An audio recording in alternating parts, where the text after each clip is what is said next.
Oke, monggo Pak Titis, saya persilakan. Oke.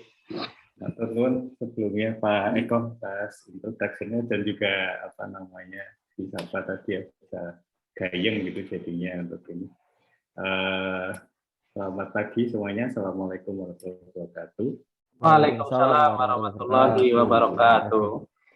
Izinkan di sini saya ingin menyampaikan mungkin kalau ya karena kemarin saya pikirannya buat mahasiswa, jadi saya menyiapkan materinya ya seperti ini gitu. Kebetulan juga semester ini saya diamanai untuk mengampu mata kuliah ini kan, saya engineering and design, jadi satu semester sendiri gitu.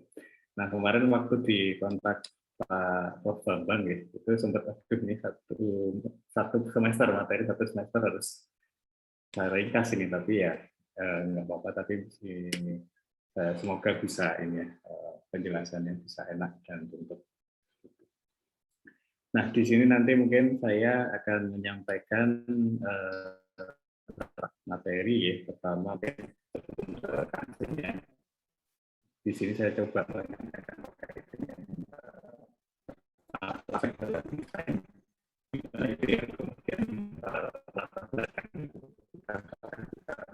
Maaf, suaranya agak kurang jelas ya. Ya, Kayak saya Pak seperti. Titis, suaranya barusan ada kresek-kresek terganggu, monggo dicek ulang.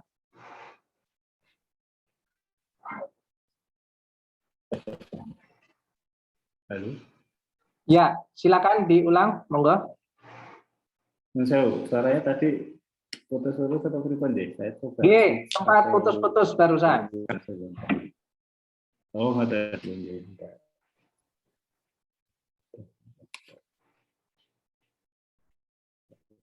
Connect pakai kabel saja, Pak.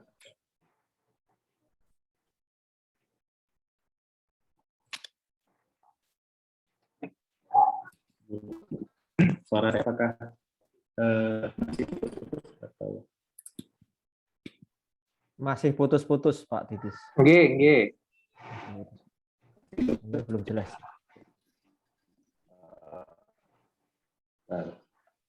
solusinya berarti saya harus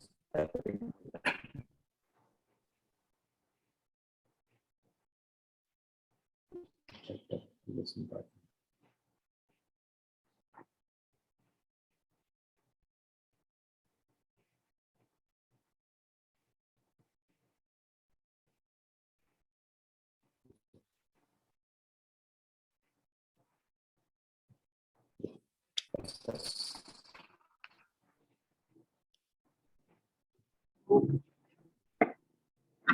Halo.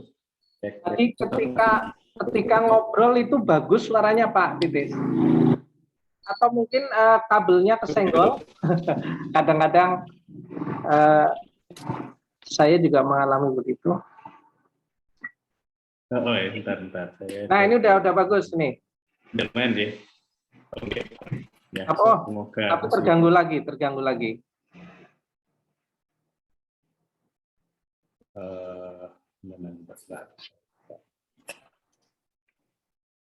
Mungkin kendalanya di sini.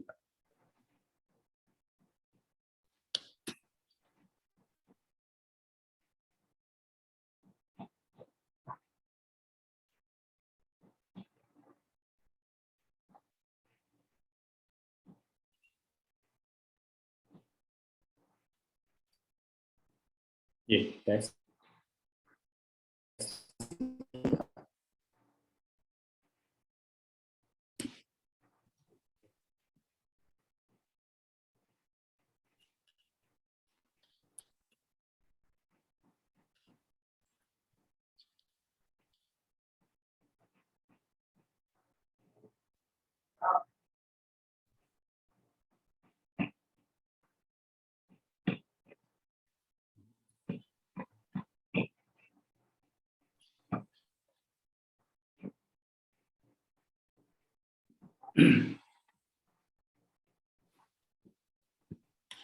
Ini saja berarti. Suara masuk atau suara masuk? Oke, sip. Oke, bagus. Enggak. Ya, saya mungkin yang ini.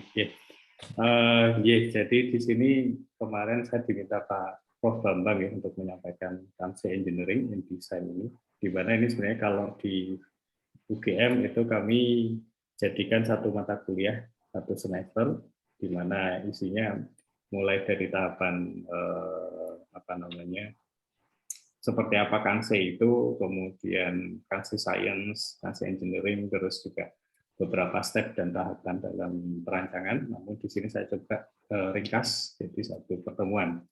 Nah, untuk materinya sendiri ini pertama saya akan mencoba menjelaskan terkait dengan salah satu aspek dalam Kanse Engineering ya, yang mana itu akan melandasi gitu ya, menjadi background kenapa Kanse Engineering ini bisa digunakan untuk mengadres isu tersebut. Kemudian sekilas mungkin terkait dengan step-step dari Kanse Engineering, terutama mungkin Kanse Engineering tipe 1, dan saya kasih satu case study yang mana di situ saya mencoba kombinasikan antara pendekatan Kanse Engineering dengan pengukuran secara fisiologis menggunakan EEG seperti itu. Ya, sebelum ke sana mungkin kita mulai dari satu gambar besar ini, gambar kecil Honda Supra. Mungkin ini salah satu motor sejuta umat ya, di mana perkembangannya mulai dari motor bebek yang waktu itu warnanya merah, kemudian berubah jadi warna hitam gitu, Honda Astrea, kemudian ada Honda Supra. Nah, Honda Supra ini yang sepertinya masih dipertahankan sampai sekarang. Nah, Honda Supra ini kalau kita lihat dari harganya, mungkin kalau untuk di Jakarta mungkin sekitar ya 18 sampai 19,5 juta gitu ya. Dan ini masih penjualannya masih tinggi, meskipun sekarang mungkin sudah mulai terkalahkan oleh Honda Beat ya. Jadi Honda sudah umatnya berpindah ke Honda Beat. Nah, saya masih ingat ketika kemunculan motor Honda ini ya, Honda Supra ini, motor tua itu seolah dikesampingkan. Jadi kesannya jadi nggak cool, nggak keren gitu ya. Tapi ternyata dalam beberapa tahun belakangan ini ternyata Honda Super Cup atau Honda yang motor tua zaman dulu yang hanya 100 cc atau mungkin sekarang 125 cc ini muncul, dijual dengan harga yang mungkin berlipat-lipat gitu ya. Bahkan kalau kita bandingkan dengan Honda bebek merah yang ada sekarang, yang ada zaman dulu itu mungkin harganya bisa berpuluh-puluh kali gitu ya. Nah, di sini dan dengan penjualan yang ini dengan harga yang relatif lebih mahal ya, hampir 3 kali lipat dari harga Honda Supra, tapi tetap ada pembelinya. Nah, yang menarik lagi adalah ternyata para pembeli Honda Super Cup ini itu bukan digunakan untuk penggunaan motor primer, jadi penggunaan kebutuhan primer yaitu untuk transportasi, tapi justru malah digunakan untuk keperluan yang lainnya, seperti misalkan untuk koleksi ataupun untuk yang mungkin kalau kita pikir itu suatu hal yang tidak masuk akal, unrealistis gitu ya. Nah, artinya di situ ada suatu emosi gitu ya, keterikatan emosi dari si pemilik Honda Supra ini atau Honda Super Cup ini terhadap produknya. Nah, ini item yang pertama gitu. Kemudian contoh produk lain adalah laptop ya, laptop atau notebook ya. Jadi kita mengenalnya namanya notebook. Kemudian karena banyak digunakan di atas meja, termasuk dengan mesinnya, akhirnya disebut dengan laptop. Nah, laptop kita tahu bukan bangsanya. Jadi produsen terbesar untuk OS-nya itu terbagi dua. Ada yang berbasis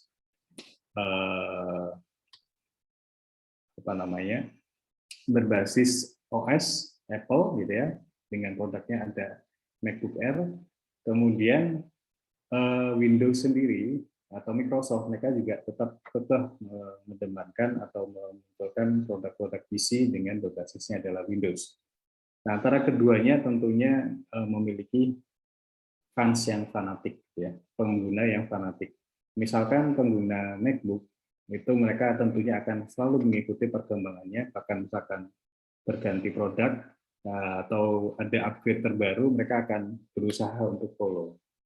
Begitu juga untuk pengguna Windows, gitu ya. Ketika ditawarkan, oh ada nih produk dari Apple, gitu ya, tapi mereka akan tetap kekeh dengan produk dan basisnya adalah berbasis Windows.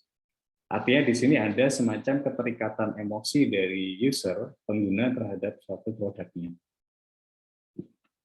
Masih ada contoh lainnya yang tidak kalah menariknya adalah masih Apple, ya. Apple selain kalau dulu mereka mengeluarkan Macintosh, kemudian sekitar tahun 2005-2006 itu mengeluarkan iPhone, di mana itu mungkin smartphone pertama gitu ya di dunia. Nah, Apple dengan iPhone-nya ini dengan sekarang harganya juga melambung tinggi gitu ya, bahkan harganya itu setara dengan satu motor gitu. Ini tetap menjadi primadona gitu ya, dibandingkan mungkin pesaingnya Android. Yang mana Android ini bisa menjangkau semua kalangan. Masing-masing dari Apple dan Android itu mereka berusaha untuk mencoba mengikat hati, dalam tanda petik hati, dari customer-nya, hati user-nya, sehingga mereka tetap loyal dengan produknya. Nah, terkait dengan smartphone sendiri, ketika kita tanya ya, kebetulan saya sempat juga survei ke mahasiswa yang ikut kuliah di saya gitu ya, apa sih pertimbangan Anda kalau misalkan beli smartphone gitu ya. Rata-rata mengatakan ketika beli smartphone itu yang dicari itu adalah kameranya bisa menghasilkan foto yang kalau pakai selfie lebih cantik, lebih kelihatan glow up gitu ya. Kemudian mungkin saya yang jelas bisa menghasilkan foto yang instagramable. Sekarang mungkin kalau ada TikTok ya, jadi bisa digunakan untuk rekam video TikTok dan seterusnya. Nah, ini setara hampir sama seperti survei yang dilakukan Cepat tahun 2018 atau 2019, ketika mereka menanyakan ke anak muda gitu ya, pertimbangannya apa ketika mereka membeli smartphone. Di situ mereka membelinya, alasan utamanya adalah fitur. Fitur di sini termasuk di dalamnya ada kamera, kemudian fungsi memori seperti apa dan seterusnya, dan itu banyak hal fitur yang di mana di situ di luar fitur fungsionalnya. Harga jelas pastinya akan jadi pertimbangan. Kemudian brand, brand ini juga menjadi salah satu hal yang kemudian menjadi pertimbangan user atau anak muda yang disurvei ya ketika membeli satu smartphone. Dan terakhir adalah appearance-nya, secara visual. Secara visual di sini tentunya bukan hanya terlihat artistik saja, tapi juga ketika dia memakai, dia mengharapkan orang lain itu akan menilai dia atau menilai si pengguna itu seperti apa. Gitu. Nah, di survei lain ya 2018 di US sendiri memang ketika kita tanya, mereka menanyakan survei terkait dengan smartphone, apa sih pertimbangan memilih smartphone gitu ya. Pertimbangannya adalah antara lain ada storage-nya lebih besar, kemudian charging capability-nya lebih banyak, lebih cepat juga, kemudian prosesornya lebih cepat, lebih powerful, durability-nya lebih lama, dan seterusnya. Nah, kalau kita perhatikan di sini, ini jauh sekali dari informasi terkait dengan fitur utama atau fungsi utama, fungsionalitas utama dari smartphone, yang mana fungsinya kan awalnya adalah untuk komunikasi. Jadi sebenarnya kalau kita pilih ke perkembangan handphone gitu ya, handphone diciptakan pertama ya memudahkan untuk komunikasi, entah itu telepon, messaging, dan seterusnya. Tapi seiring perkembangannya ternyata tidak hanya sekedar telepon dan messaging saja, tapi fungsi-fungsi lainnya. Dan kadang juga ada hal-hal yang unreasonable. Gitu. Nah, di sini kemudian kita perlu memahami, ya, understanding bagaimana sih kebutuhan dari customer atau user. Dan nantinya mungkin tidak hanya sekedar kebutuhannya saja atau bagaimana problem yang ingin selesaikan dengan penggunaan produk tersebut, tapi juga wants-nya, keinginan. Jadi seringkali kan kita berpikir antara needs dan want itu sama, tapi ternyata dua hal yang berbeda. Needs itu benar-benar yang dibutuhkan berkaitan dengan produk tersebut, sementara ada wants-nya, ada keinginan.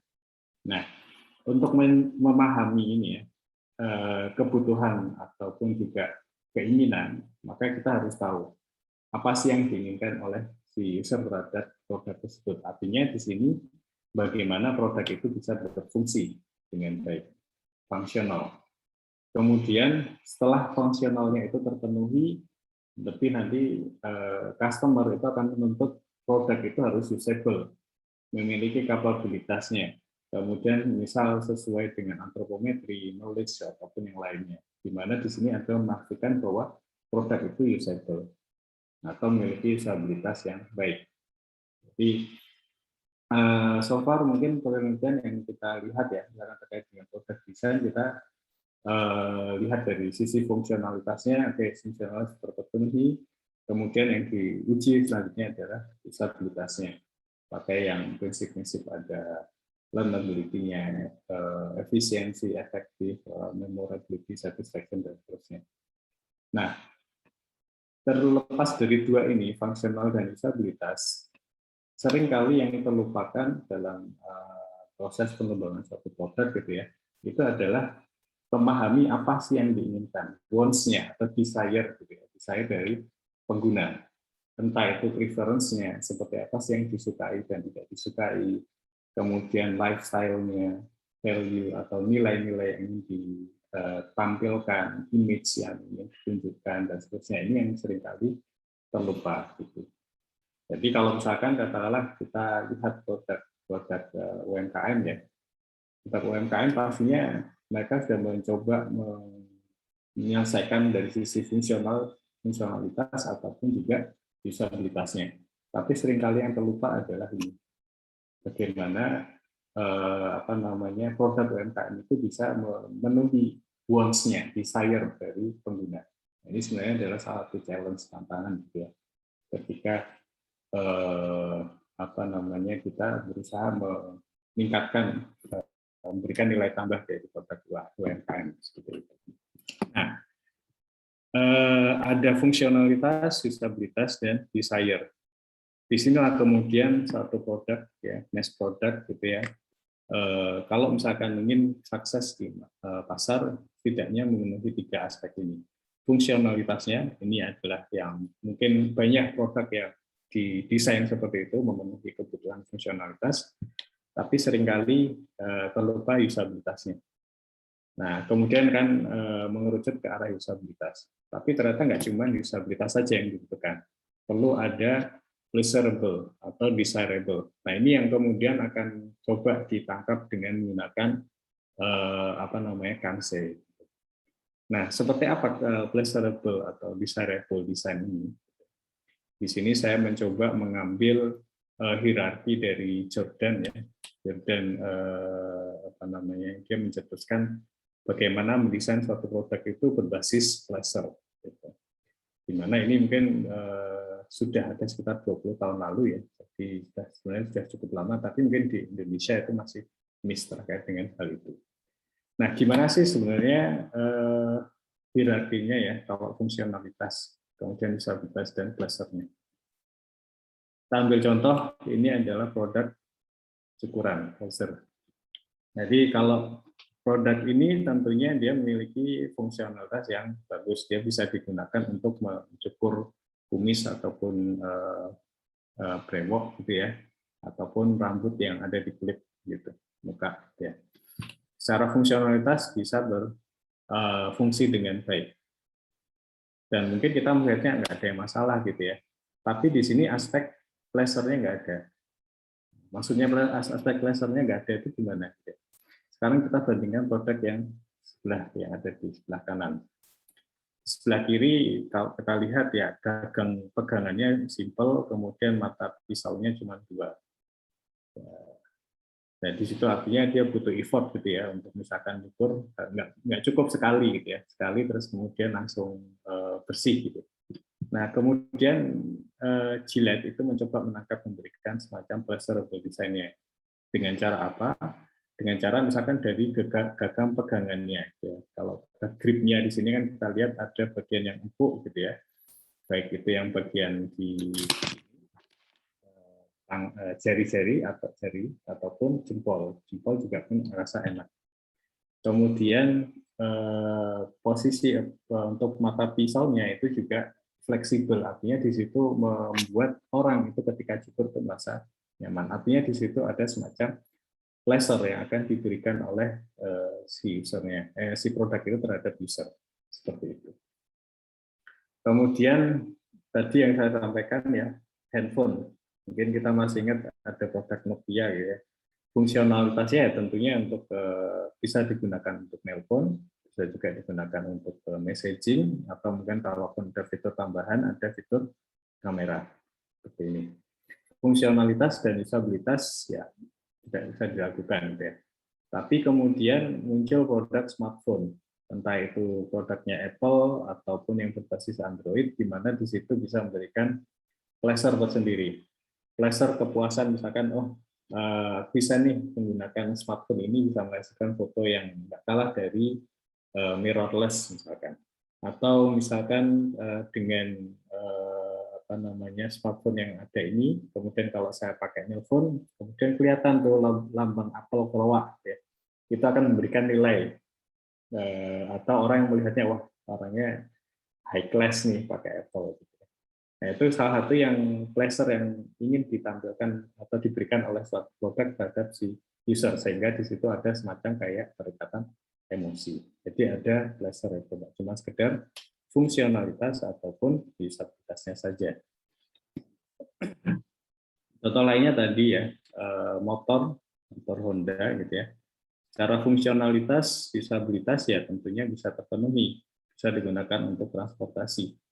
Tapi kemudian motor lama ini dimunculkan lagi, di mana di situ produsen, dalam hal ini adalah Honda, itu pengen memberikan semacam affection gitu ya, semacam suatu yang kesan antik muncul, kemudian memorability gitu ya, sesuatu yang menjadi kenangan di masa lalu gitu ya, dan harganya fantastis tuh. Kalau saya tadi tunjukkan bisa 3 kali lipatnya gitu ya. Bahkan kalau motor secondnya ini, itu kemarin saya sempat lihat di OLX gitu ya, itu kalau harga OTR-nya adalah 75 juta, dijual second itu bisa sampai 90 juta. Artinya ada sesuatu yang tidak dimiliki produk motor ini gitu ya, dibandingkan motor tua yang sekarang dikemas menjadi baru.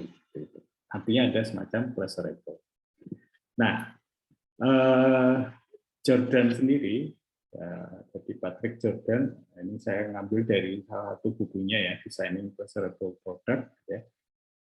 Jordan ini membuat semacam framework yang mempertimbangkan bahwa ada 4 tipe pleasure, kepuasan dari seorang user atau seorang customer ya, ketika dia menggunakan suatu produk. Jadi ada 4 aspek.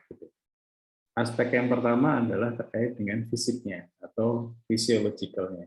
Kemudian aspek kedua adalah social pleasure, ada psychological pleasure, dan juga terakhir ideological pleasure. Jadi mau nggak mau kita harus pertimbangkan juga bahwa user, customer itu pastinya punya ideologi. Gitu.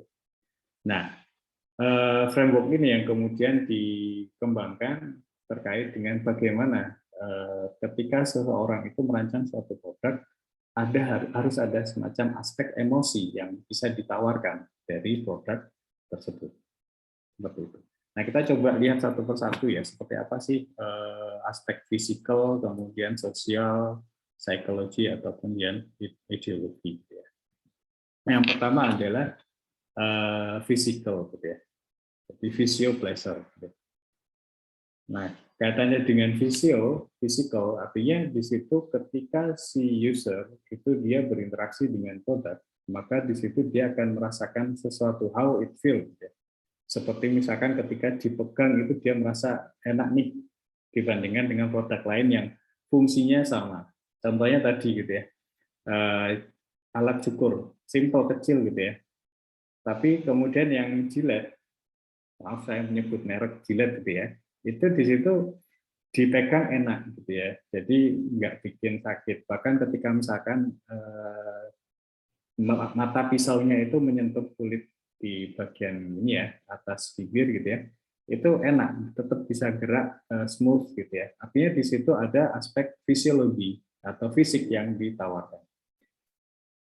Atau bisa juga kaitannya dengan suara yang dihasilkan. Nah, mobil misalkan, kan saya masih ingat kemarin waktu ini ya, mobil Datsun beberapa tahun lalu itu kemudian mengeluarkan lagi produknya, dipajang bersamaan di sebelah di dealernya Nissan gitu ya. Produk Nissan mobilnya ketika ditutup suaranya halus gitu ya. Tapi ketika mobil Datsun itu ditutup, itu suaranya kayak mungkin suara pintu mobil diangkot gitu, mobil pintu angkot gitu, ketika ditutup. Saya tanya ke waktu itu ke salah satu ininya, salesnya, kenapa kok dibuat semacam itu, kenapa suaranya kok beda gitu ya. Ternyata mereka ingin menampilkan ada kesan klasik gitu ya. Artinya secara suara itu memberikan pleasure tersendiri. Orang yang apa namanya dulu biasa menggunakan Datsun gitu ya, kemudian dengar ada mobil Datsun lagi, kemudian ketika nutup pintunya itu dia merasa ada kesan nostalgic. Nah ini ada physical pleasure yang dihasilkan oleh suara. Atau contoh lainnya misalkan sekarang kita pakai smartphone ya, touchscreen, itu kan nggak ada suaranya. Beda dengan ketika pakai handphone jadul gitu ya, Nokia misalkan. Itu ketika kita menekan tombolnya atau pad-nya itu kedengaran suara taktik-taktiknya. Tapi dengan smartphone itu kan hilang. Akhirnya kan dari developer OS-nya itu kan kemudian diberikan fungsi ketika dia menekan tombolnya itu akan keluar suara. Artinya di situ ada semacam physical pleasure ya ingin diberikan dari suatu produk. Gitu. Kalau di sini saya contohkan ada gambar apa namanya MacBook ya. Ini bukan berarti saya fansnya MacBook ya, tapi kebetulan memang pakai. Nah, MacBook ini kenapa? Apa kaitannya dengan physical pleasure? Nah, MacBook di situ mereka didesain seringan mungkin. Di mana kalau misalkan bagi orang Asia atau orang Timur ya, produk yang tipis kemudian lightweight, dia ringan itu bisa dianggap memiliki kualitas yang bagus. Gitu ya. Sebaliknya mungkin akan ada yang berpikiran oh, kalau berat mantap gitu kualitasnya bagus. Nah itu juga kaitannya dengan physical pleasure. Gitu. Selain physical, yang kedua adalah social pleasure. Gitu. Nah, social pleasure di sini maksudnya adalah ketika user itu berinteraksi dengan produknya, maka di situ akan memberikan interaksi secara sosial. Baik itu kalau yang pertama adalah berkaitan dengan bagaimana interaksi apa namanya pengguna dengan produknya dengan orang lain gitu ya. Di mana di sini produk itu akan memfasilitasi atau memberikan experience positif ketika dia menggunakannya dengan orang lain. Nah, kalau contohnya di sini adalah kopi gitu ya. Kenapa kopi gitu ya? Atau kalau di kantor mungkin bukan kopi ya, tapi mesin pembuat kopi. Kenapa mesin pembuat kopi ini di sini bisa memberikan social pleasure? Ada yang tahu mungkin? Ya, karena ketika misalkan katakanlah di pantry gitu ya, di ruang bersama common room gitu, ada satu yang dia bikin kopi gitu. Di situ akan menghasilkan apa namanya aroma kopi yang ya akan mengundang orang lain untuk join yuk ngopi bareng. Di situ bisa ngobrol dan seterusnya. Artinya di situ coffee maker itu bisa menjadi suatu produk yang memberikan semacam social pleasure tersendiri. Jadi ada enjoyment yang dihasilkan ketika dia berinteraksi atau menggunakan produk itu secara bersama-sama. Gitu. Atau social pleasure di sini bisa juga berarti suatu produk itu bisa membuat kita seperti apa sih dipersepsikan atau dilihat oleh orang lain. What other people will think gitu ya. Apa yang orang lain pikir terkait dengan penggunanya ketika pengguna itu menggunakan produk tersebut. Nah, dalam hal ini ada dua hal gitu yang dicapai. Yang pertama adalah produk itu bisa memberikan impresi, entah itu status atau image dia di hadapan orang lain. Gitu ya. Nah, di sini contohnya misalkan gambar iPhone gitu ya. iPhone. Kenapa di sini ada kaitannya dengan social pleasure? Karena secara nggak langsung gitu, ketika dia pakai produk tersebut, nelpon gitu ya, terus kelihatan logonya gitu kan, itu akan memberikan semacam impresi, wah ini dia ternyata apa namanya orangnya high end nih, atau ikut-ikut perkembangan teknologi lah. Apalagi kalau misalkan apa namanya kameranya 3, kemudian yang terbaru, wah itu ada kesan impresi positif yang akan didapatkan oleh penggunanya. Atau bisa juga produk ini sebenarnya bukan untuk meningkatkan ini, tapi lebih ke arah untuk menghindari social pitfall atau image negatif gitu. Nah, mungkin teman-teman lihat ada gambar ini ya, suntikan sama pulpen. Nah, suntikan di sini sebenarnya bukan suntikan biasa, tapi suntikan yang apa namanya biasa digunakan untuk injeksi insulin bagi penderita diabetes. Nah, orang ketika ngelihat gitu ya, dia kemana-mana bawa suntikan, alat suntik, sebenarnya isinya adalah insulin untuk kesehatan gitu ya, kan muncul image, wah dia ternyata pengguna narkoba ini. Meskipun sebenarnya bukan ditujukan untuk itu. Tapi kemudian hal itu ditangkap oleh salah satu produsen untuk alat injeksi apa namanya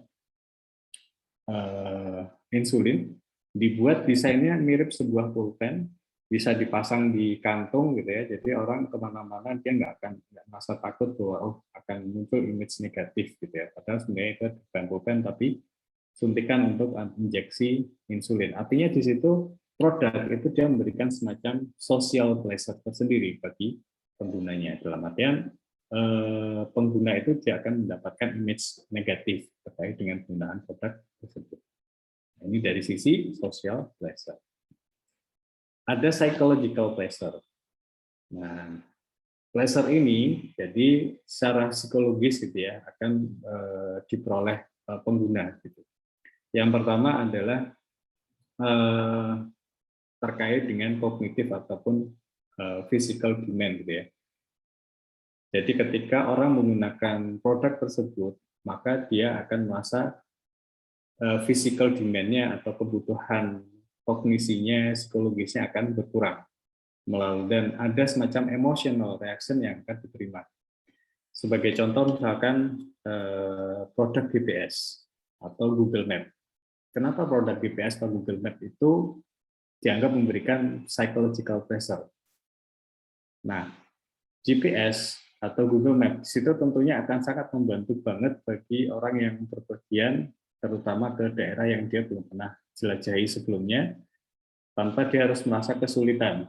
Si Google Map akan memberikan rute gitu ya, oke kamu lewat sini, kemudian harus belok sini dan seterusnya, termasuk juga estimasi waktunya. Di situ akan memberikan semacam penurunan terkait dengan cognitive demand-nya.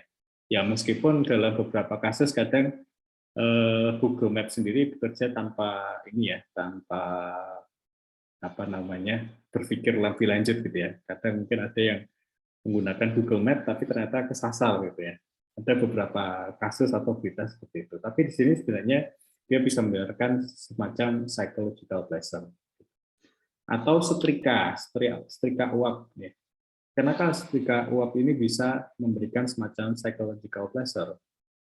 Karena ketika dia menyetrika menggunakan setrika uap ini, dia bisa menghasilkan hasil setrikaan yang lebih halus tanpa dia harus repot-repot untuk nyemprot pewangi, kemudian harus apa namanya menggosok berkali-kali sampai licin. Tapi di sini adanya uap yang dihasilkan itu ternyata sangat membantu. Ada semacam psychological pleasure-nya. Nah ini tipe yang pertama terkait dengan psychological pleasure.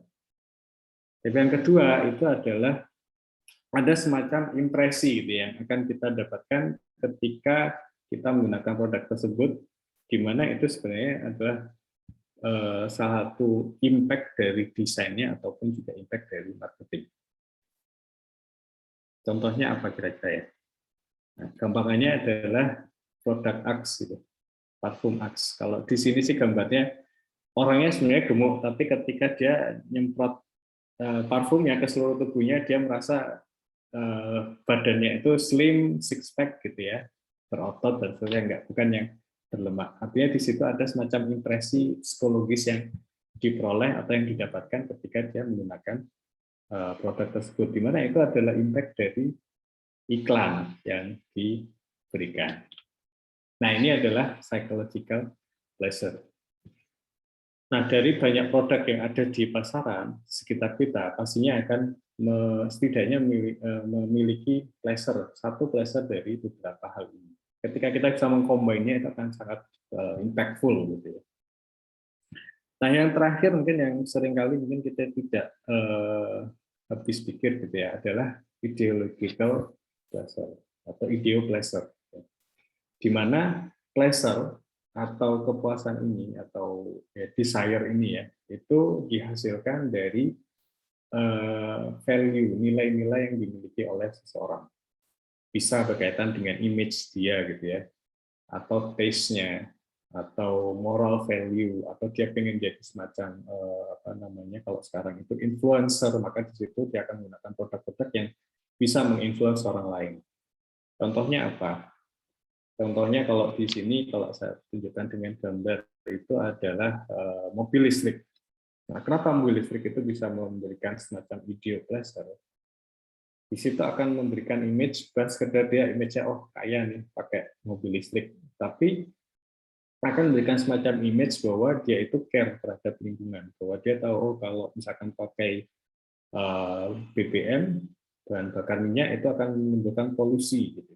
Yaitu polusi udara ataupun polusi suara. Tapi kalau pakai mobil listrik, di situ akan semacam ada image yang muncul dari value dia, bahwa dia peduli terhadap lingkungan. Gitu. Atau misalkan eco-friendly bag, gitu ya, tas belanja yang bisa digunakan, kita bawa kemana-mana, ya, tanpa menggunakan plastik belanja. Itu di situ sebenarnya ada satu produk yang dia mencoba menawarkan semacam ideo pleasure. Ya, tergantung, termasuk juga nanti juga campaign terkait dengan lingkungan. Nah, ini berkaitan dengan ideo pleasure, dan saat ini juga mulai bermunculan gitu ya produk-produk atau aplikasi yang ingin menunjukkan atau memberikan semacam ideo pleasure bagi penggunanya. Sebagai contoh misalkan aplikasi, mungkin pernah mendengar aplikasi ini ya, Rekap, di mana di situ aplikasi untuk mengumpulkan sampah gitu ya. Kemudian sampah itu nanti akan dia mengumpulkan, mengkolek gitu ya, dan memisahkan sampah mana, dan seterusnya. Atau Tani Hub. Tani Hub di situ sebenarnya juga salah satu bentuk ideo pleasure gitu ya, yang ingin menunjukkan bahwa oh, dia care dengan petani gitu ya. Karena Tani Hub itu kan langsung ya dari petani ke apa namanya, konsumen langsung tanpa harus melalui rantai pasok yang panjang. Nah, di situ bentuk dari ideo pleasure dari suatu produk. Nah, menariknya adalah kalau tadi di tahun 2000-an itu si Jordan memperkenalkan piramidanya seperti ini, tapi dalam beberapa tahun belakangan ini ternyata terbalik gitu ya. Dan ada juga produk-produk yang semula didesain pleasure itu adalah berada on top gitu ya. Pertimbangan terakhir atau mungkin ini sedikit sekali, tapi dibalik menjadi segitiga terbalik. Dalam artian orang akan mencari pleasure tersebut pertama. Menjadi yang dicari duluan adalah pleasure-nya. Pleasure apa sih yang akan ditawarkan dari produk itu? Baru kemudian tingkat usabilitasnya atau fungsionalitasnya. Artinya di sini orang udah nggak lagi melihat fungsionalitas atau usabilitas dari produk, tapi nilai-nilai apa atau value apa yang akan dia terima. Nah, ini yang kemudian apa namanya menjadi tantangan untuk kita gunakan gitu ya. Dengan salah satu pendekatannya adalah concept engineering. Nah, kenapa saya bilang concept engineering? Ya. Karena pleasure dengan produk atau pleasure yang dihasilkan dari suatu produk itu berasosiasi pada dua hal. Yang pertama adalah terkait dengan emotional benefit. Bagaimana sih produk itu bisa mempengaruhi mood seseorang? Gitu. Jadi mempengaruhi emosinya. Jadi di sini ada kaitannya dengan emotional benefit. kemudian ada hedonic benefit, entah itu terkait dengan sensory atau pleasure yang terkait dengan estetika yang terkait dengan produk. Nah, dua hal ini, emosi, kemudian sensory, estetika, pleasure, mood, dan lain-lain, itu yang kemudian bisa ditangkap dengan menggunakan pendekatan Kansei engineering. Seperti itu. Nah, Kansei, apa sih Kansei itu ya? Kansei ini berasal dari bahasa Jepang ya. Ada kanji kan dan sei gitu ya. Kangnya ini adalah apa namanya? Ya, kalau kansei sendiri yang di-combine artinya bisa sensitivity, impression, image, admiration dan seterusnya. Tapi di sini berasal dari kata kan yang pertama. Kan di sini kalau dibahasakan atau diterjemahkan artinya feel, artinya bisa juga touch, gitu ya. Sesuatu yang menyentuh, gitu ya. Menyentuh hati. Kemudian bisa juga berarti suatu yang sensasi, baik itu dari penglihatan, pendengaran, aroma, sentuhan ataupun rasa, gitu ya. Sensasi ada kaitannya dengan emosi, impresi dan juga apresiasi seperti ini. Nah, problemnya adalah sensasi emosi itu kan sesuatu yang sulit ditangkap ya. Nah, sulit ditangkap oleh kita gitu ya. Ketika kita mengukur emosi itu sangat tergantung dari banyak sekali faktor. Bagaimana mood-nya, kemudian kondisi psychological-nya, suasananya dan lain-lain. Artinya suatu hal yang sulit ditangkap. Nah, ini terlihat atau nampak dari kanjinya sendiri. Jadi kalau kanjinya sendiri ini, kalau teman-teman lihat ini kan bentuknya, stroke-nya sangat banyak ya. Cara nulisnya juga rumit gitu ya. Butuh menghafalkan berkali-kali gitu. Dan saat menariknya lagi di bawah sini ini ada kanji hati. Nah, hati ini dia ditaruh di bawah, artinya sesuatu yang berada di dalam, sesuatu yang sulit untuk ditangkap. Nah, itu adalah makna dari Kansei, gitu. Kansei science. Nah, Kansei ini kalau menurut Harada, orang Jepang tahun 98 itu mereka menyebutkan bahwa Kansei ini merupakan satu fungsi mental dan secara presisi itu adalah higher function ya, fungsi paling tinggi ya, tertinggi dari otak, yang mana itu biasanya ada di bagian hipotalamus dan bagian amigdala dalam ya. Bukan di frontal kortikal, tapi bagian dalam otak. Karena ya itu tadi, karena memang sangat sulit untuk kita tangkap gitu. Nah, emosi ini merupakan bagian dari Kansei ya, yang akan membangun suatu feeling atau cognition reasoning terhadap sesuatu. Emosi ini nanti tergantung dari senses, jadi terkait dengan informasi yang diterima oleh panca indera gitu ya, sense, dan juga reasoning. Nah, ini yang kemudian menjadi satu kesatuan dalam Kansei ya. Tidak cuma sekedar kita berpikir terkait dengan persepsi atau sensasi dari sesuatu, sensibilitas, tapi gabungan dari tiga hal ini, emosi, sense, reasoning. Di mana kalau kita kaitkan dengan produk, biasanya sesuatu yang misalkan gitu ya, kita pakai produk ini, kenapa sih produknya sulit dipakai? Ini gimana sih cara membukanya? Kenapa sih ini produknya sulit dipahami? Ini kenapa sih produknya warnanya merah? Nah, itu adalah Kansei gitu ya, Kansei dari suatu produk.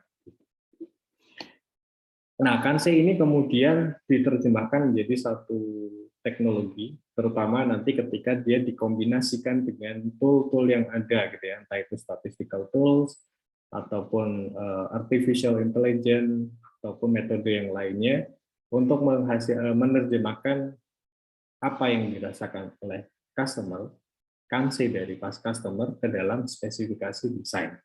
Nah, ini adalah definisi yang kemudian pertama kali dikembangkan atau diperkenalkan oleh Nagamachi gitu ya, sekitar tahun 70-an. Nah, karena Kanse ini ya, kalau misalkan dari sejarahnya itu sangat sulit dipahami gitu ya, terutama mungkin bagi orang luar Jepang gitu ya. Kemudian ada Paul Scute, seorang ilmuwan atau peneliti lah dari Sweden, ya Swedia, yang dia mencoba menerjemahkan Kanse Engineering, gitu. Di mana Kanse Engineering ini merupakan didefinisikan menjadi sebuah metodologi dalam pengembangan desain atau metodologi dalam pengembangan suatu produk yang mencoba mentranslate, menerjemahkan impresi dari customer ataupun feeling dari customer, demand-nya, baik itu needs ataupun wants-nya, dari suatu produk yang ada ke dalam suatu konsep suatu produk dengan beberapa parameter desain yang match dengan impresi, feelings, ataupun demand dari customer. Nah, ini adalah definisi dari Kanse Engineering. Jadi apa namanya, bisa kita buat seperti ini ya. Jadi bagaimana kita mencoba menangkap dalam Kanse Engineering itu apa sih, atau bagaimana sih produk itu bisa membuat seseorang itu merasakan sesuatu atau merasa satisfied, pleasure, puas, atau ada engagement gitu ya. How the product makes people feels, plus bagaimana produk itu bisa bekerja dengan baik, what the product can do gitu ya. Nah, ini yang kemudian menjadi semacam metode dalam product development dengan pendekatan Kanse Engineering seperti itu. Nah, pertanyaannya adalah bagaimana kita menangkap Kanse atau feeling atau persepsi atau sensibility dari user. Biasanya yang paling sering kita gunakan adalah dengan pendekatan Kanse word. Jadi kata-kata Kanse kita kumpulkan bermacam-macam pendekatan Kanse itu seperti ini, atau apa namanya, kalau kita sampaikan atau kita katakan produk ini image-nya bagaimana sih, yang itu kemudian ditangkap oleh Kanse word, kata-kata Kanse. Tapi terlepas dari itu ada banyak sekali metode yang bisa kita gunakan untuk menangkap Kanse. Entah itu dari EEG, jadi electroencephalograph gitu ya, brain activity yang ada di otak itu seperti apa. Kemudian bisa juga kita gunakan misalkan EMG gitu.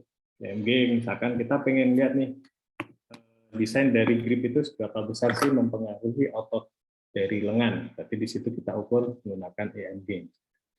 Atau misalkan pakai heart rate variability. Nah, itu berhubungan dengan emosi dari seseorang. Bisa juga kita lihat dengan seperti apa sih ekspresi dia gitu ya. Ekspresi dari user atau pengguna ketika dia berinteraksi dengan produk. Nah, itu yang kita tangkap atau terkait dengan Kanse-nya. Termasuk juga behavior dari pengguna. Nah, ini salah satu contoh mungkin kalau biasa kita belajar Kanse itu kan contoh paling common, paling umum digunakan itu kan produk Mazda ya, Mazda Miata gitu ya, yang dikembangkan berdasarkan Kanse gitu. Tapi selain Mazda ini yang mungkin jarang kita dengar gitu ya, itu adalah produk lemari es gitu ya, yang dikembangkan oleh Sharp. Jadi Sharp ini merupakan produk produsen kulkas pertama yang dia mencoba mendesain satu produk kulkas dengan Kanse Engineering, di mana dia Nagamachi itu memanfaatkan aspek behavior dari pengguna kulkas. Nah, caranya gimana? Bukan dengan Kanse word, tapi dengan melihat behavior-nya. Jadi kalau saya boleh cerita ya, ketika si Nagamachi ini dia mengembangkan kulkasnya, lemari esnya itu dia memasang kamera gitu ya di depan pintu fridge-nya, lemari esnya, kemudian dia mencoba melihat behavior dari user itu seperti apa sih gitu ya. Dan waktu itu yang umum ya, itu lemari es itu berada posisi bagian atas. Lemari atasnya adalah untuk freezer, lemari bawahnya adalah untuk bahan-bahan yang disimpan dan untuk non-freezing, tidak dibekukan. Nah, hasil pengamatannya itu ternyata dihasilkan bahwa ternyata kebiasaan orang itu lebih banyak atau 80% penggunaan kulkas itu yang paling sering dibuka itu adalah bagian bawah lemarinya. Sementara bagian freezer itu sangat jarang, itu hanya 20%. Nah, dari behavior itu kemudian si Nagamachi mencoba melihat juga perilakunya si user penggunanya gitu ya. Ketika dia buka, karena dia posisinya di bawah, dia akan cenderung banyak membungkuk. Nah, dia kembali lagi ke konsep ergonomi, bahwa posturnya nggak baik nih kalau misalkan dia membungkuk secara kanse gitu ya. Dianggap kurang baik. Akhirnya apa? Akhirnya si Nagamachi itu kemudian mencoba mengembangkan, oke kalau begitu kita pakai pendekatannya adalah kita switch gitu ya. Yang bagian yang sering dibuka oleh pengguna itu berada di atas. Jadi bagian atas itu khusus untuk chillernya, untuk penyimpanan bahan-bahan makanan agar tetap segar. Sementara bagian bawah yang jarang dibuka untuk penyimpanan jangka lama, jangka panjang, yang dia harus dibekukan itu ditaruh di bawah. Nah, itu konsep Kanse yang pertama kali dikembangkan dalam desain dari produk lemari es. Jadi kalau misalkan kita perhatikan mungkin produk-produk Jepang gitu ya, kita lihat oh ternyata freezernya memang ada di bawah. Meskipun kalau di Indonesia masih sangat jarang gitu ya. Bottom freezer gitu ya. Nah, itu salah satu contoh dari bagaimana menangkap Kanse dengan melihat behavior-nya. Seperti itu. Nah, di sini saya coba menampilkan ya, sebenarnya kalau mencoba menampilkan gimana kalau misalkan Kanse engineering itu kita coba gunakan pendekatannya dengan EEG. Jadi di sini coba menggunakan elektroencephalogram untuk melihat terkait dengan seberapa besar sih tingkat brain activity dari seseorang, dan itu nanti dikaitkan dalam desain suatu produk. Nah, kenapa kok EEG gitu ya? EEG kan mahal, itu image yang pertama kita tangkap gitu ya. Tapi utilisasi EEG, data EEG dalam desain Kanse engineering ini bisa dibilang masih sangat terbatas. Padahal bisa dikatakan bahwa metode neuroimaging atau brain imaging ya, itu merupakan metode yang potensial untuk mengukur faktor-faktor emosi, faktor-faktor afektif. Nah, di sini kemudian yang menjadi pertimbangan, oke, kita bisa mengembangkan pendekatan EEG. Kemudian sekarang itu bisa dibilang EEG itu murah gitu ya. Kalau dulu mungkin bisa sampai ratusan juta gitu, sekarang low cost EEG itu sangat banyak. Ya. Jadi sangat entah itu pakai emotif, ya, mulai yang mahal ya, emotif mungkin sekitar sekarang 14-an jutaan gitu ya. Dibandingkan dulu harganya sekitar bisa sampai 100 juta gitu ya. Atau Muse Band ini sekitar 4 jutaan ataupun yang kondisi. Nah, ini terkait dengan pendekatan Kanse engineering dengan EEG. Nah, bagaimana mengimplementasikannya? Gitu ya. Jadi ini adalah step ya dalam Kanse engineering yang biasa kita gunakan gitu ya. Kita punya tentukan produk domainnya apa, kita kumpulkan Kanse word gitu ya. Kemudian kita ekstrak Kanse word tersebut itu beberapa level gitu ya, level rendah sampai level yang tertinggi gitu ya. Kita translate, klasifikasi, kemudian kita kumpulkan produk sampelnya untuk menentukan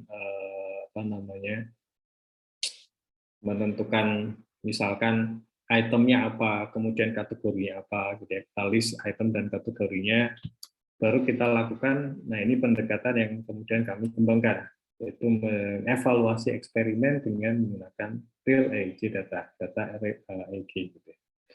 Dari sini kemudian kita coba recognize state Kanse-nya, kita analisis statistikalnya, masih dengan bisa menggunakan metode yang biasa kita gunakan ya, saya pakai QT1 gitu ya. Kemudian kita interpretasikan dan kita gunakan itu kayaknya adalah desain dari produk yang mana di situ berbasis Kanse engineering seperti itu. Nah, alatnya kita gunakan waktu itu yang kami gunakan dalam eksperimen adalah menggunakan emotif epoch 14 channel ini, dan di mana kita pasangkan di 16 channel ya. Nah, di sini kita ambil case-nya waktu itu adalah dengan menggunakan squishy. Kenapa kok squishy gitu ya? Dan apa kaitannya dengan EEG waktu itu? Jadi pertimbangan kami waktu itu adalah squishy gitu ya. Itu kan dikenal bahwa oh ini bisa menurunkan stres gitu ya. Bahkan sempat booming gitu ya di tahun 2019-an gitu ya.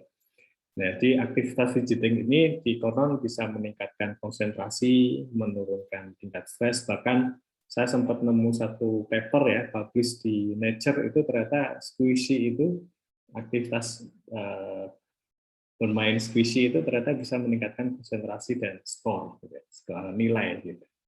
Nah, jadi mereka menyebutkan bahwa aktivitas fidgeting ini berhubungan dengan cognitive control-nya. Jadi di sini kemudian kami coba kaitkan dengan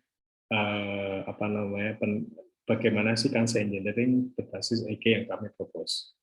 Dan kebetulan emotif itu menghasilkan 6 parameter atau matriks yang ini kita anggap sebagai atau kita asumsikan dia sebagai kata-kata kansenya. Seperti misalkan stress levelnya, karena asumsinya oke, kita pakai emotif itu bisa menurunkan tingkat stres atau meningkatkan engagement atau tidak, interestnya bagaimana, excitement dan juga relaksasinya, seperti itu.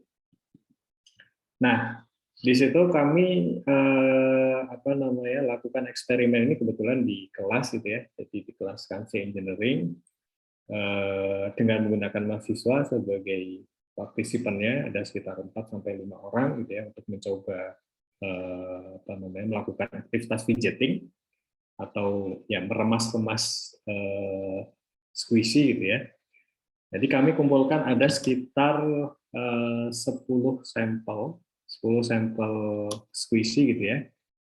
Dari 10 ini kemudian kami coba breakdown mulai dari itemnya dan kategorinya. Dari item kami bagi 3, ada ukurannya, size-nya, kemudian appearance-nya, tampilannya, dan bentuknya. Nah, dari ukuran sendiri kami bagi 3 lagi gitu ya. Jadi 3 kategori. Item pertama ada small, kecil, yang ini ya, 1, 2 ini. Kemudian medium dan large, besar. Appearance-nya kami bagi 2, ada yang dia anthropomorphism, artinya di situ ada, entah itu ada matanya, ada mukanya gitu ya. Ada yang non anthropomorphism, artinya di situ bentuknya reguler seperti model pelangi gitu atau roti atau yang lainnya, di mana di situ tidak ada mukanya gitu. Dan terakhir adalah dari bentuknya, baik itu yang reguler ataupun yang irregular. Nah, karena kita menggunakan data EEG tadi ya, saya sampaikan, kita menggunakan parameter-parameter seperti stress level, engagement, ini sebagai data yang kita peroleh gitu ya, measure yang kita gunakan, kemudian dianalisis menggunakan quantification theory atau QP1, di mana ini adalah metode statistik yang common gitu ya, digunakan dalam cancer engineering. Nah, hasilnya seperti apa gitu ya? Nah, ini yang pertama untuk cancer word atau hasil excitement. Hasil excitement kita lihat dari nilai p-value hasil 51-nya, itu kita lihat, oh ternyata yang signifikan adalah ukurannya, size-nya, X1, kemudian X3 yaitu bentuknya, apakah reguler atau irregular. Kemudian X2 di sini kita lihat oh value-nya 0,07, ya, artinya di situ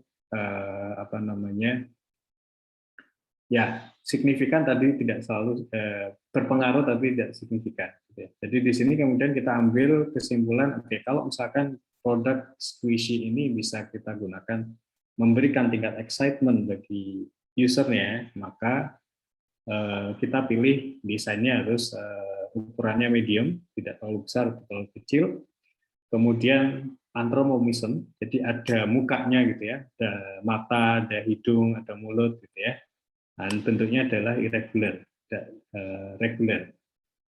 Karena di sini kalau kita lihat dari nilai QT-nya. Atau misalkan kita mengharapkan produknya itu bisa membuat fit fokus. Hasilnya kita lihat juga, oh ternyata yang hampir semua signifikan gitu ya. X1-nya signifikan, ukuran dari squeeze-nya signifikan, kemudian appearance-nya, tampilannya signifikan juga, dan juga bentuknya pun juga signifikan. Maka ini yang kemudian bisa kita gunakan dalam desain dari produknya. Nah, dari hasil ini kemudian kami simpulkan gitu ya, simpulan dari desainnya bahwa ketika kita ingin mencari spesifikasi dari desain, spesifikasi desain dari suatu produk yang akan kita kembangkan, maka terutama kaitannya dengan bagaimana cognitive state-nya gitu ya. Nah, ini kita bisa menggunakan EEG device ya, alat EEG. Jadi state kanse dari user pengguna itu bisa terklasifikasi dengan EEG. Nah, pertanyaannya kan nanti jadi gini, kaitannya dengan pleasurable tadi dengan EEG bagaimana? Nah, tadi ada misalkan kaitannya dengan physiological pleasure gitu ya. Gimana sih produk itu katakanlah dia memberikan pleasure secara fisiologis. Nah, di situ bisa kita lihat ketika dia berinteraksi gitu ya, kemudian kita ukur EEG-nya bagaimana. Dari EEG itu kan biasanya kita dapatkan misalkan aktivitas gelombang alfa betanya seperti apa, kemudian area mana yang teraktivasi. Nah, itu yang kemudian kita lihat dan kita coba deskripsikan dengan tingkat pleasure yang akan diperoleh. Dan penggunaan EEG ini masih sangat terbuka gitu ya, untuk masih bisa dieksplor untuk penelitian lebih lanjut. Kurang lebih seperti itu mungkin ya. Jadi bagaimana mengkorelasikan antara pleasure tadi dengan kanse dan kemudian kita menggunakan EEG sebagai salah satu tool yang dikembangkan. Dan kebetulan saat ini saya sedang mencoba bagaimana mendesain satu produk, tapi nggak cuma dari EEG-nya, tapi kami kaitkan dengan misalkan pergerakan dari mata dengan menggunakan eye tracking. Karena kan biasanya dari survei yang kebetulan saya sempat lakukan, waktu itu kami mencoba menanyakan juga ke mahasiswa gitu ya, ketika mereka membeli suatu produk gitu ya, dari 5 sense yang ada, entah itu misalkan penglihatan, kemudian pendengaran, atau rasa, ataupun aroma, itu sense mana yang pertama kali jadi pertimbangan? Ternyata adalah visual. Nah, dari visual ini yang kemudian menarik dan bisa kita menggunakan, kita bisa gunakan ini dengan menggunakan bagaimana user itu scanning gitu ya, melakukan scanning terhadap satu objek, satu produk, dan itu bisa dikembangkan menjadi suatu produk berbasis kanse engineering. Kurang lebih mungkin seperti itu Pak Eko, mungkin yang bisa saya sampaikan. Mungkin saya kembalikan ke Pak Eko. Pak Eko.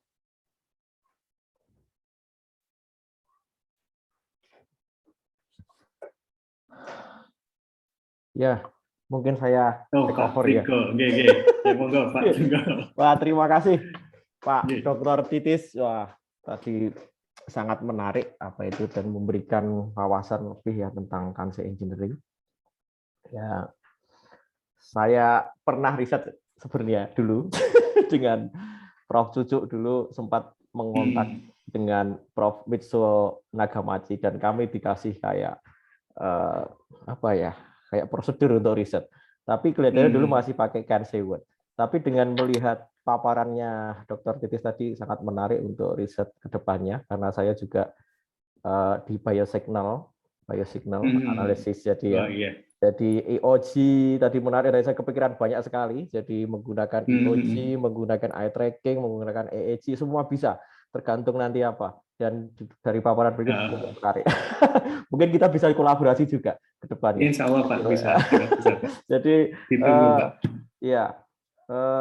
mungkin kalau kita buka diskusi ya Pak Dr. Titis, kita monggo kalau dari rekan-rekan mahasiswa ataupun dari teman-teman kolega di sini tadi juga rawuh Kung Heru, monggo Kung Heru kalau mau. Oh, ada Kung Heru ya, Mas. Oh, ya, Kung Pak. Heru. Ini Wah, ini saya jadi grogi lagi nih. bunda kami nih Kung Heru ini. Mau bimbing Monggo saya. sekali lagi Pak Pringgo dan Pak Titis, silakan mungkin ada mahasiswa S2 yang bertanya atau ada Suhu Heru mau menambahkan. Masya Allah, terima kasih sekali untuk Pak Heru yang sudah berkenan hadir. Ini juga ada beberapa mahasiswa, Prof. Cucu juga sudah gabung ternyata. Monggo digayang kemawon Pak Pringgo. Saya sekali lagi sedang mempersiapkan di sebelah, ngapunten saya nonaktif. Monggo Pak Pringgo. Ya, monggo silakan yang mau bertanya gitu atau menambahkan. Mungkin saya mengawali dulu deh. Saya juga tertarik dengan Kansei dulu. Kalau dulu saya kan kalau nggak salah itu pakai Kansei Word kalau nggak saya. Dulu dari feelingnya itu risetnya tentang batik gitu Pak. Batik untuk touching gitu sama melihat gitu. Jadi saya kepikiran berikutnya itu menggunakan itu tadi alat EEG tadi capture atau menggunakan yang EOG untuk EOG-nya. Echolografi atau sama eye tracking. Kalau boleh tahu tadi yang alatnya yang dipakai dengan pakai untuk EEG yang 14 channel ya, itu berapa ya harganya ya kalau sudah ada di pasaran di Indonesia kah? Itu. Kalau jadi awalnya saya pakai itu Pak, emotif gitu ya. Cuman emotif ya. Cuman itu sekitar terakhir saya cek itu 14-an Pak ya. 14-an ya. Masuk ke Indonesia paling nambah 2 jutaan lah untuk ini. Oh iya pajaknya. Dan itu pakai dana hibah Pak sini. Oh ya. Bukan kalau kampus yang membeli kan nggak kalau biasanya. Di sini yang kemarin saya update itu punyanya Muse ya, Muse. Muse tapi kan untuk yang tadi disampaikan kan untuk Kansei mungkin yang di bagian belakang kan ya. Kalau betul karena osipital ya Pak ya. Osipital ya penyesuaiannya itu mungkin belum mengcover semuanya ya mungkin tapi bisalah kami kemarin beli juga yang open gitu ya open BCI ya open BCI sempat saya mau lihat tapi saya nggak lihat. Mas Agung kemarin belinya yang alat apa ya Mas Agung Pamungkas yang kemarin saya lupa tadi kemarin Mas Agung Pamungkas di sini kah? Oh ya, jadi kami sempat beli untuk biosignal untuk riset ya. Terus kemarin juga ada riset mengenai EEG juga, tapi untuk stres pilot drone kami sempat.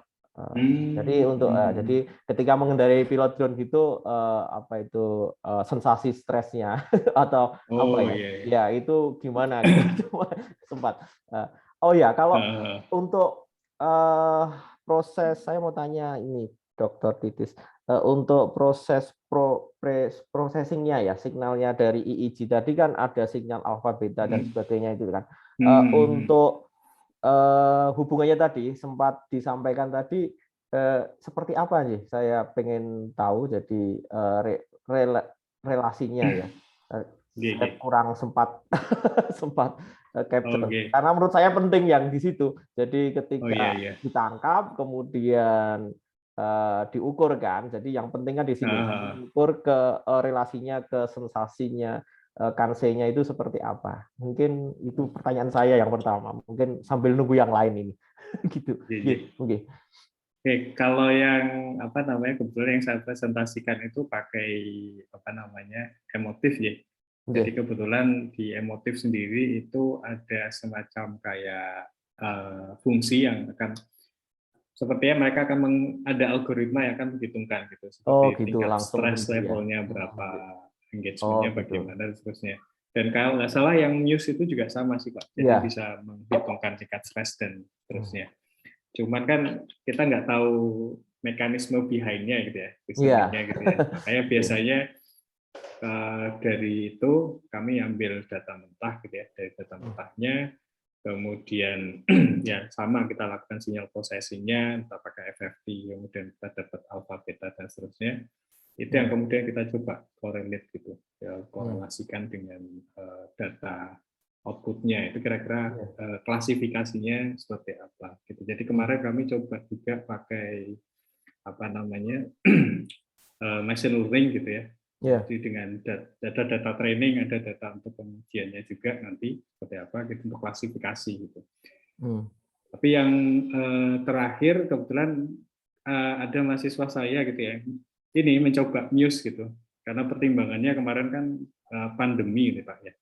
Jadi karena pandemi, terus kalau interaksi langsung ke responden itu kan agak, kalau bahasa Jepangnya itu kawaii gitu ya. Kawaii. Agak takut lah, takut Yeah. ya misalkan kita nggak tahu pas apa respondennya bagaimana, terusnya akhirnya pakai Museband itu yang memang ya lebih mudah memang. Yeah. Cuman kendalanya memang cuma 4 channel ya yang bisa terukur gitu. Nah, dari data yang ada gitu kami coba membuat semacam klasifikasi gitu. Klasifikasinya tapi bukan ke arah ini, tapi lebih ke arah melihat emosi dari seseorang gitu. Ketika ada stimulus itu nanti kira-kira bagaimana gelombang otaknya, kemudian secara subjektif dia akan melaporkan gitu terkait dengan apa namanya tingkat valence-nya berapa besar, kemudian arousal level-nya gitu. Nah, itu yang kemudian kita coba klasifikasikan dari stimulusnya itu. Nah, ini kebetulan sedang di apa namanya kami submit di satu jurnal gitu, nanti kalau misalkan ini bisa kita collaborate lah. Oh, iya. saya sudah kebayang itu sebenarnya. Jadi klasifikasi kalau pakai yang di Muse atau yang emotif tadi ada bawaannya tahu-tahu muncul gitu kan ya. Muncul betul ya. Aja gitu kan. Kalau untuk riset anak S1 sih oke sih. Saya kemarin oke lah untuk situ untuk Tapi kalau saya juga iya pakai beberapa processing dari processing sinyal gitu, kemudian diklasifikasi pakai machine learning, kemudian nanti akan ya itu saya kebayang seperti itu. Jadi ya sangat menarik. Jadi bisa dikolaborasikan mungkin kalau nanti yang mau minat riset di area sini, saya juga bersedia ini untuk area ini. Kita ini Pak bisa kapan-kapan. Saya mulai membuka diri ya ini juga, walaupun saya di sistem produksi, tapi area di biosignal human saya juga tertarik untuk pengukuran di sini. Ya. Nah, mungkin ada yang lain untuk bertanya mungkin dari rekan-rekan mahasiswa, mungkin di lab ergonomi atau Bu Rahma ini mungkin yang mau lanjut ini ya di sini. Halo, assalamualaikum Pak Pringgo, Pak Titis. Waalaikumsalam. Waalaikumsalam Bu Rahma. Menarik sekali Pak Titis. Jadi ini kebetulan tapi ini level S1 ya. Ini saya baru mau bimbing nih mahasiswa yang tertarik di pakai Museband tapi ya masih yang Museband. Apa istilahnya? Terkait dengan ini konsentrasi pada saat mahasiswa itu mendapatkan variabel kebisingan gitu dengan menggunakan EEG. Tapi ya masih tahapan kita belajar ini juga karena belum pernah menggunakan Museband. Jadi nanti mungkin bisa minta bimbingan Pak Titis ini sekalian, nanti kalau saya mungkin bisa tanya-tanya perihal dengan penggunaan Museband headband-nya nanti apa istilahnya alfa betanya seperti apa yang realnya ataupun yang benarnya. Oke, makaten Pak Titis. Nggih. Atur nuwun Bu Rabania. Jadi sebenarnya kalau pakai Museband itu sendiri malah kadang jadi ada salah satu software kalau nggak salah yang bisa menghasilkan dari Museband kemudian muncul alfa betanya berapa gitu untuk masing-masing area. Cuman ya itu tadi tergantung dari frekuensinya kan ya. Jadi kalau misalkan dalam 1 detik itu kan katakanlah misalkan 100 Hz saja lah, itu kan fluktuasinya juga sangat besar gitu. Sebenarnya menarik juga kalau misalkan nggak cuma sekedar ngambil istilahnya mentah-mentah atau sonomama ya Pak Winggo ya. Sonomama. Jadi sampling frekuensinya itu terbatas juga di OpenDJ ini. Sebenarnya memungkinkan juga kita merakit sendiri yang menggunakan biosignal untuk mengambil area-area tertentu. Betul, iya. Yang saya kerjakan seperti itu kemarin, tapi di EMG kan. Jadi area dan bisa juga ke area yang EEG gitu nanti kita targeted yang mana, kemudian kita cuman alat data acquisition-nya itu kan kalau yang bagus itu semakin bagus semakin mahal gitu kan. Kalau kalau nggak bagus hasilnya juga nggak maksimal. Kalau untuk ingin mendapatkan quality yang bagus itu kan ya itu tadi kan kita harus mendapatkan data yang bagus gitu kan. Ya, tapi sangat menarik karena di area ini masih open space gitu ya untuk jadi betul ya. Kalau di Indonesia kayak masih sedikit kayak ini dokter yang lumayan memberikan celah peluang riset bagi yang lain gitu ya. Dan saya mungkin jadi tertarik lagi nih mengenai karena ada hubungannya dengan biosignal. Balik ke ergonomi lagi, Pak. Iya, balik ke ergonomi lagi. Pak Pringgo siap membimbing saya itu, Pak. Secara teknologi mungkin dan sebagainya ya masih kebayang dan insya Allah bisa lah ini hal yang nggak terlalu kelihatan dan bisa dikerjakan oleh orang Indonesia gitu dan memungkinkan. Dan riset EEG itu apapun itu masih new, ya nggak? Iya Pak. Iya masih. Jadi, itu apapun itu biasanya itu masih brand new ya. Jadi kalau chance-nya untuk di publish gitu ya, itu cukup keterbaruannya, novelty-nya itu masih tinggi, apalagi di Indonesia gitu. Apalagi di Indonesia, di luar negeri pun masih tinggi gitu. Jadi sangat menarik tadi kajian dari Kanse Engineering, terutama tadi yang di gambar yang tadi ya cara pengukuran tadi kan ada Kansewood, kemudian ada yang menggunakan kemudian ada yang menggunakan apa ya tadi ya saya lupa itu apa namanya ekspresi wajah ekspresi wajah emosional dan sebagainya gitu ya. Ya, itu menarik sekali. Apalagi saya menarik yang pakai pengukuran tadi, kan lebih engineering istilah sensei saya itu.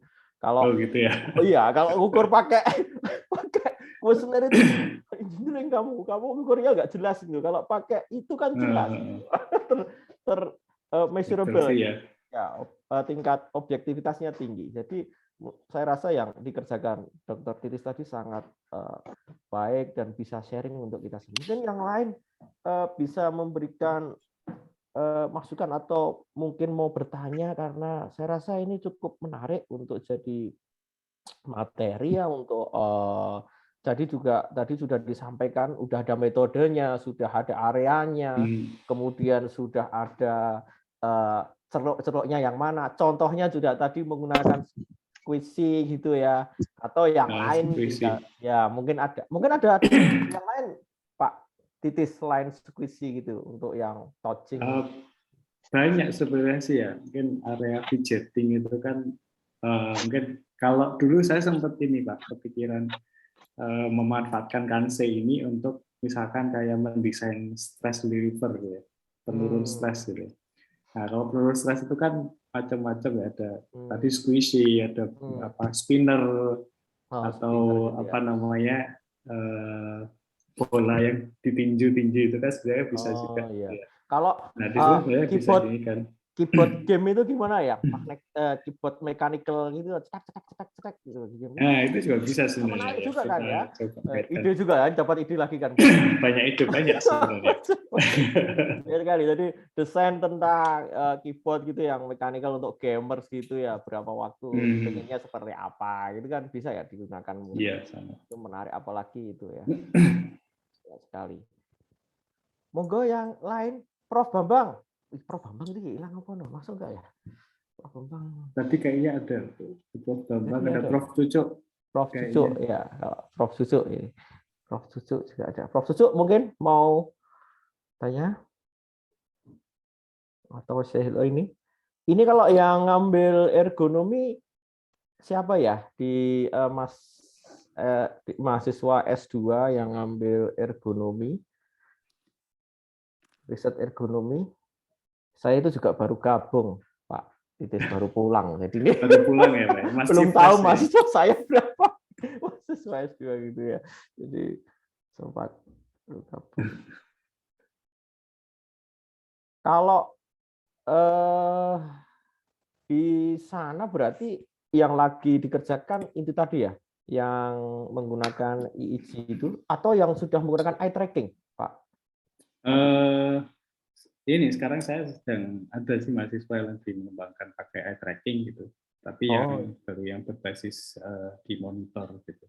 di monitor. Nah, yang Hmm. kemudian beberapa waktu lalu juga sempat waktu awal pandemi gitu ya, kami nemu ada website yang bisa dipakai untuk eye tracking tapi berbasis webcam gitu ya. Dan itu bisa dilakukan secara jarak jauh. Nah, itu sebenarnya juga peluang untuk ini juga, Pak. Untuk Kalau yang itu penelitian yang gitu. apa untuk link yang untuk yang eye tracking yang pakai web itu tadi? Ini mungkin saya ketikkan di sini apa namanya, Iya. caserecorder.com. Ini juga dia bisa Oh, case recorder ya. case recorder. Hmm. Bisa secara online gitu ya. Jadi apa namanya, eksperimennya itu remote gitu. Apa namanya, respondennya nggak harus datang ke kampus itu kan kalau pas pandemi kemarin ya. Jadi, repot juga ya. repot juga. Nah itu ya kalibrasinya tetap sama sih, Kalibrasinya tetap pakai kalibrasi matanya, cuman bisa diakses dari misalkan eksperimentalnya di kampus gitu, kemudian respondennya di luar gitu, di rumah atau di kafe atau di mana gitu. Cuman ya itu kesulitannya adalah controllingnya itu ya, karena kan bisa jadi mungkin ukuran layar dari masing-masing responden berbeda, itu juga bisa jadi problem. Kemudian akurasi resolusi kameranya atau koneksi internetnya itu juga koneksinya masalah juga. Iya. Tapi ya itu sebenarnya peluang juga untuk ini kan. Iya. Low budget ya. Low budget juga ya. Iya, menarik sekali ya. Jadi saat pandemi ini memang riset-riset di area ergonomi, terutama yang menggunakan partisipan itu jadi sangat yang disampaikan. Terbatas jadi. Ini juga terjadi pada teman kami yang di Kyushu, Pak Ilham itu, wah, Praise ini ngambil datanya, wah gitu kan. Jadi sambat mundur juga gara-gara partisipannya terbatas juga, dan jadi penggunaan datasheet, mungkin penggunaan seperti ini tadi ya, case recorder ini yang bisa remote tadi sangat membantu sekali untuk riset-riset di area ekonomi. Ini belum ada yang tanya lagi nih. Ini saya tanya terus ini. Tapi kalau ya mungkin nggak apa-apa ya. Saya tanya terus nggak apa ya, Pak Titis ya. Nggak apa-apa, Pak. Nggak apa ya. Jadi hambatannya apa ini kalau ketika kalau yang sering saya hadapi sih biasanya itu memang apa itu noise ketika gitu ya. Kalau selama riset yang kemarin itu yang jenengan lakukan untuk Kanse tadi, itu hambatan utamanya itu apa, Pak Titis? Hambatannya apa ya? Ini sih banyak faktor lah yang berkontribusi gitu ya. Misalkan kita kemarin kebetulan ada mahasiswa saya itu nyoba pakai eye tracking, jadi bukan yang webcam ya, karena webcam kemarin juga kendalanya itu. Jadi hambatannya itu sih, jadi ketika pakai eye tracking itu datanya juga akan sangat besar gitu. Jadi kalau EEG sekian hertz juga akan 1 detik sendiri itu berapa baris data gitu ya, dataset ya sama nanti pakai eye tracking pun juga itu. Jadi mungkin ini ya sinyal processing data. Sinyal processing. Kayaknya saya kepikiran juga ini kayaknya kalau mahasiswa S1 memang TI ya terutama kayaknya perlu belajar sinyal processing. Ya, terutama di pre-processing sama sinyal processing. Pre-processing sama itu yang dua itu yang. Jadi memang saya tekankan juga itu sebenarnya enggak ya akhirnya jadi penting juga ya ketika ya hampir sama ketika membersihkan data statistik itu ya hampir sama sih metodenya gitu kan ya, pre-processing gitu ya. ya itu memang jadi krusial dan sangat penting Hmm. untuk proses pengolahan sinyal untuk mendapatkan data yang baik ya. Ya benar, benar jadi itu menjadi tantangan kita ya untuk riset di area itu. Iya, betul. Terus kalau Kanse Engineering ya, Kanse Engineering itu saya baru sekali dulu riset sama Pak Cucu dulu dan langsung dengan Nagamachi ya. Jadi kebetulan kita itu email, Prof Cucu itu email ke beliau gitu ya, kemudian direspon, kemudian dikasih kayak prosedurnya dan jadi kita buat riset udah lama sih itu jadi. Jadi kami punya paper satu dengan Nagamachi ceritanya. Oh, mantap itu, Pak. Iya, dulu kedua paper tentang batik gitu ya, tentang batik coaching gitu ya. Nah, ini belum ada yang masuk lagi bertanya ini. Bu Yanti mungkin di sini. Bu Yanti masih menyimakkah ini? Dokter Yanti ini? Dokter Retno Wulan Damayanti. Masih nyimak, Pak. Oh, Bu Retno, Ibu. Halo, Apa kabar, Bu? Selamat pagi, Pak Titis. Pagi, Bu. Sehat ya, Pak? Sehat. Oke, alhamdulillah. Pak Titis. Ya, untuk Kanse, boleh sedikit share Pak berkaitan dengan Kanse Engineering, Pak. Jadi kan dulu waktu masih studi di UGM itu ada salah satu mahasiswa S2 gitu yang istilahnya itu mengkaji kompleksitas. Itu Pak bimbingannya Pak Budi juga. Jadi jadi mengkaji kompleksitas studi seperti itu, tugas akhir lah. Itu dengan menggunakan Kanse Engineering. Oh, S1-nya kalau nggak salah. Oh, S1 Pak. Oh, gitu. S1. Oh, S1-nya. Itu dengan Pak Titis pengujinya. Saya pengujinya kebetulan. Ya, si siapa itu? Iya, siapa saya juga lupa lagi. Chinese ya, anak Chinese. Nah, itu seperti itu kan untuk bukan istilahnya kan bukan not product development gitu nggih Pak nggih. Nah, itu sebetulnya juga berpotensi ke arah sana nggih Pak nggih. Iya, sangat berpotensi gitu. Jadi kalau metodologi Kanse sendiri itu sebenarnya bisa kemana-mana gitu. Bahkan kemarin saya sempat juga nyari-nyari itu kan kebetulan nyiapin materi ya buat kuliah mahasiswa itu. Bahkan sampai ke arah logistik pun juga kita misalkan mendesain itu loh service kurir. Jasa layanan kurir. Antar itu ya. Nah itu sebenarnya kita bisa gunakan juga Kanse ya. Meskipun kan pendekatannya Kanse word ya, kata-kata Kanse gitu. Tapi itu sangat potensial gitu dikembangkan. Jadi nggak cuma di produk desain saja sebenarnya, service design pun juga memungkinkan. Gitu. Termasuk kalau saya sendiri sih biasanya saya kaitkan ini untuk misalkan stress level, mengukur stres itu dengan pendekatan Kanse bagaimana gitu. Oh iya. Jadi kemarin ikutan nyimak juga kemarin Mas siapa tuh lupa pokoknya tuh Mas itu. Jadi terkait dengan kayak voice ya Pak ya, kayak voice of customer itu seperti itu.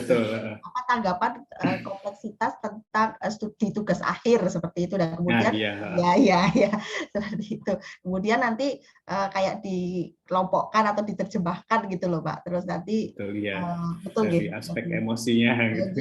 Ya, terus kemudian nanti bisa ditangkap oleh mungkin decision maker gitu decision maker yang nanti bisa digunakan untuk improvement apa yang bisa mensupport tugas akhir mahasiswa gitu. Jadi itu benar menarik sebenarnya. Tapi dan hal yang baru buat saya ternyata bisa ya dibuat seperti itu Terima kasih. Terima kasih Pak Titis. Iya, sami-sami Bu. Ya, terima kasih Bu Yanti dan Pak Dr. Titis. Mungkin ini waktunya sudah melewati karena kelihatannya Pak Dr. Titis mau ada acara ini kelihatannya jam 9. Ya, mohon maaf ini acara, malah mundur ini. Nggak apa-apa. Jadi kami yang diminta sama Pak Eko tadi untuk memandu diskusi. Saya kembalikan ke Pak Eko ya. Terima kasih sekali atas diskusinya dengan Pak Dr. Titis, karena waktu yang terbatas mungkin kita bisa lanjut di tempat yang lain ya, atau event yang lain, atau diskusi di grup atau gimana gitu ya. Ya, mungkin gitu saja. Mohon maaf jika ada kekurangan dari saya dalam memandu acara diskusi ini. Saya mengucapkan terima kasih Pak Dr. Titis, dan saya kembalikan ke Pak Eko. Monggo Pak Eko. Oke. Terima kasih sekali Pak Pringgo. Saya insya Allah dari tadi menyimak, cuma karena double takut kalau ngomong keliru, lagi ngomong sini kedengaran di sana gitu. Jadi harus full konsentrasi melihat tombol-tombol gitu. Ini perlu dipoto dulu ini Pak, kelihatannya Pak. Oh, iya betul. Monggo yang mau open saya tak ngatur pencahayaan sebentar. Pencahayaan. Ya, ada Prof. Cucuk juga baru. Assalamualaikum Mbak Titis, apa kabar? Waalaikumsalam Pak. Pencahayaan. Kabar. Ya. Dulu saya kenal beliau ini di Fukuoka ya, pada saat saya berkunjung ke labnya Muraki Sensei. Betul. Ya menarik sekali Pak Titis, karena apa? Pak Cucuk, saya tak menyampaikan ini dulu. Monggo silakan yang mau foto open mic sambil open mic. Maksud saya open video sambil menunggu, silakan Pak Cucuk lanjut. Ya menarik sekali Pak Titis, karena apa? Ya Kansei Engineering sudah banyak berkembang ya, terutama yang tadi disampaikan Pak Titis. Kemudian untuk apa? Proses pengambilan data segala macam itu memanfaatkan peralatan-peralatan yang bisa menangkap secara secara sensorik gitu ya. Tadi sensorik, ada eye tracking, kemudian EEG dan seterusnya. Saya dulu pernah satu forum pada saat MONEF, penelitian APBN dulu, penelitian dikti ya. Itu ada juga dari UGM, dia pakai Kansei, cuman saya lupa untuk apa, tapi bukan untuk produk desain. Itu orang informatika atau teknik industri, saya lupa saya. Ya saya yang sampaikan Pak Pringgo tadi, saya pernah punya satu riset dengan Nagamachi Sensei, cuman masih punya utang satu paper sebenarnya. Waktu itu usianya 86 tapi masih sangat bersemangat untuk riset. Iya, bahkan untuk paper yang kedua itu, cuman saya cari datanya tidak ada. Beliau minta datanya, kemudian datanya kirim ke saya yang olah katanya. Bahkan yang paper pertama itu secara statistik beliau yang olah, usia 86. Dan sepertinya sih tidak pakai software yang sophisticated kayak SPSS atau apa gitu ya. Kayak semacam Excel gitulah. Tapi ya luar biasa kalau menurut saya orangnya itu. Ya itu tadi punya utang satu paper yang sampai sekarang belum ini karena datanya saya cari nggak ketemu. Mudah-mudahan tidak bisa hadir.